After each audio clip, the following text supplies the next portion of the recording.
Hello, Louisiana Beer Reviews, Budweiser. We're looking at Budweiser. We still have to do Pabst Blue Ribbon. We still have to do Miller High Life, which I know you like those two. We've never actually done those. Yes, Louisiana Beer Review fans, we are going to the dark side. We are looking at the evil empire of Anheuser-Busch flagship Budweiser Red. The original beer that everyone used to chase down, Bud Red. In 1988, yeah. Actually in 1981, but go ahead. Well, actually, 1988, I think, was their peak year of production, and then when Bud Light got so popular, Budweiser, faded in. Yeah, and this is no longer owned by the Busch family. This is owned by InBev. 145 calories, 5% alcohol. Been on the market since 1876. They use that polished rice, that verdant rice, and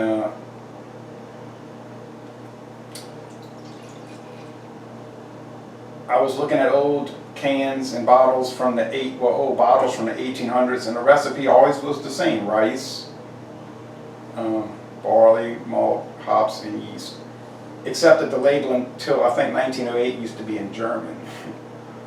Say Hopfen on it. I've seen the old German labels. There's actually a section on the Budweiser website where you can they show the old labels. Here's the Millennium. This is the year 2000, like specialty bottle I bought. Kind of fancy. Oh, yeah, okay. Fancy label. Jack Daniels put some stuff out like that too. And this is the one that here's an old 1996 bottle, back when they used to have the blue, red, white, and blue. Old classic. So it's a 25 ounce or a 24 ounce? 25. Kind of got shortchanged. Oh, sorry. Take as much as you want. There's not much left. Well, these are different size, different shaped glasses. I think these glasses hold the same amount. You don't say. Yeah. I think they're 16 ounce or appear to be 16 ounce glasses, and you get 16 ounces. Well, yeah, you take that one. I'll take this one. I don't want that one. I want the one I have. It is the fourth best-selling beer in the United States, and it is still the #1 selling beer in the world. So Bud Light is #1 in America, but Budweiser is still #1 in the world. And then it's probably Coors Light, Miller Light, and then Budweiser. Bud Light #1, Coors Light is #2. You're right, Miller Light is 3, and then Budweiser. Correct. So where's the big ultra fold on that? That's up there. It's not. And that's your people that are calorie conscious, because you can do this or maybe this and burn that calorie up. But they're still like, it's low carbs. It's low carbs, which I don't understand.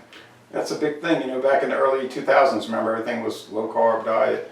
Now, Atchison, now you got a thick whitehead, so you should appreciate that. That's what Budweiser says on their website. You want to pour it straight in. They say, they even have a video, pour it straight in, aggressively, because they say it releases esters that enhance the drinking experience. That's the way you're supposed to do it with every beer. But I have people that get on my case and say, learn how to pour a beer, fool, before you make a video. And I always ask them, what do you mean? Well, anyway, it's... Well, what's the color? Golden or pale straw? I don't know. Golden. Pale straw. Yeah, pale straw. Straw like in a barn. Bubbly. Yeah. It's bubbly. They cook the champagne bubbles on mine still. And I'll say two more things before we start. They cook the rice and the barley separately, I found out on the tour, the Brewmaster's tour. I said, I thought y'all just threw it all in together and cooked it. Oh no. After they cook them, then they mix them, and then they age it on the beechwood chips. You know that. Yeah, they must do that to get some kind of correct flavor profile. Like you wouldn't want to cook 2 grains together. Have you ever done that? Not necessarily, no. No, I don't know. Cook like corn in a pot, or I'll cook rice in a pot, but I've never cooked them together. Right. In the same pot. Only if you warm it up, like you have your red beans and rice, and you're like, oh, I got just a little bit left. One clean container. You put it in that one clean container, you stick it in the microwave, it's warming it up. So anyway, and I know you're not a it's got a fan. low note on it. I can barely smell it. Getting the rice. I might not be in the video. Getting the rice. I'm getting It's like a light biscuit maybe. Yeah, the aroma's very, very, Very light. I'm gonna go ahead and taste it. very light. Because I'm Yeah. parched anyway. It's hot.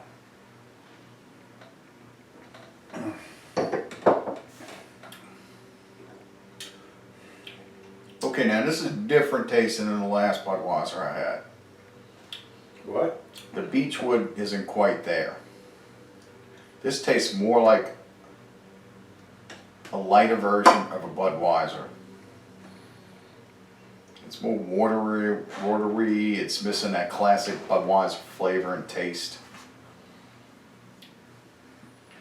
Tastes the same to me. I've been drinking it. I've only been drinking it since February of '96. Now you drank it many years before 1996. 80s, yeah.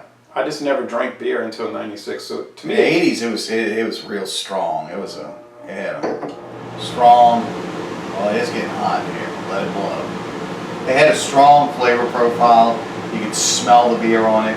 It could be because they changed the sweetener on it. they claim here. they never use rice. That's their filler. They claim they've never changed the recipe. Now other people claim it used to be stronger too, but I don't know that. It's light. Man, it's light. That's I what wonder how it people would taste in a bottle.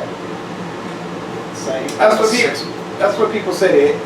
This is the theory that over the years they slowly made it lighter and lighter and lighter. It is light. Jack Daniels did that. I know they did it. Jack Daniels is 80%.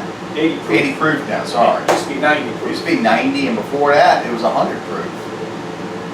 Long time ago, before we were even around, Twinkle in Your Daddy's Eye or anything I like that. thought it was 90 proof back in the old 80s. Well, and then some standards were 86 for a long time. Yeah. And Jack Daniels is not made by Jack Daniels anymore. It's made by the Old Forester. Brown Foreman, yeah. Well, they bought them out in 1956, so that was a while back. 1956. Well, Jack Daniels tastes different. But back in the day, they must have just started changing. the 87 is when they started dropping it, 1987. And they slowly brought it down to 80. They did it slow, Yeah. so people wouldn't notice. And that's what people claim about Budweiser. They slowly brought it down to lighter. This I do not know. You had more drinking experience. Well, we got to talk loud over that loud blower motor. But fan. But how do you score it? It's good. It tastes like a better Bud Light. I don't even taste the Beechwood. They say it's not supposed to have any flavor, the Beechwood. That's what they told me on the tours. Oh, The tours. wow. That's interesting. So the Beechwood is The supposed tour to I went in, which facility did you go to? St. Louis and Houston. Okay, I went to the Jacksonville one. And they told me that they threw like railroad ties of Beechwood in this, and you would get flavor off the Beechwood. They That's told what me. they told me. They told me they use Beechwood and And they they use. told me they used chips. They showed me the chips, about this long. Oh, they showed me the ties. They were big as they were huge, 6 to 8 feet. They would throw these things in there, and I think they would reuse them. Wait a minute. I think those are the things they buy and then they ship them. You know, they told me they threw them in like that. You know, we go by what the ears heard. Right, maybe the tour guide didn't know what she was talking about. But But your tour guide didn't know what they were talking about. maybe, but I think that she did. Nice little lacing. Well, anyway, I think it's a A minus. I always say it's a A minus to me. I don't drink it all the time because for the price I can get stuff that's $2 cheaper for a 12-pack that's just as good. But Yeah. I don't mind it. I like it. I mean, A minus to me. I don't know what you score it. It tastes like Bud Light with more alcohol.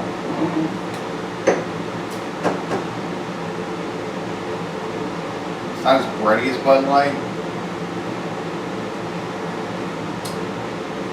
but it tastes lighter than what it used to taste. It's like it's watered down. What letter score do you give it? Based off of what it used to taste, I give it a B minus. So marginally good. Yeah. Hey, well, that's the way it I goes. didn't know it was Budweiser. I'd sit there and drink, so this is pretty good. I'd give it a solid A, but now I know it's Budweiser. And it doesn't taste like Budweiser to me. Wow, I'll be curious to see what people say. Sorry about the loud air conditioning. It works really well, but it is loud. Okay, thanks for watching this video production. Y'all come on down to southeastern Louisiana.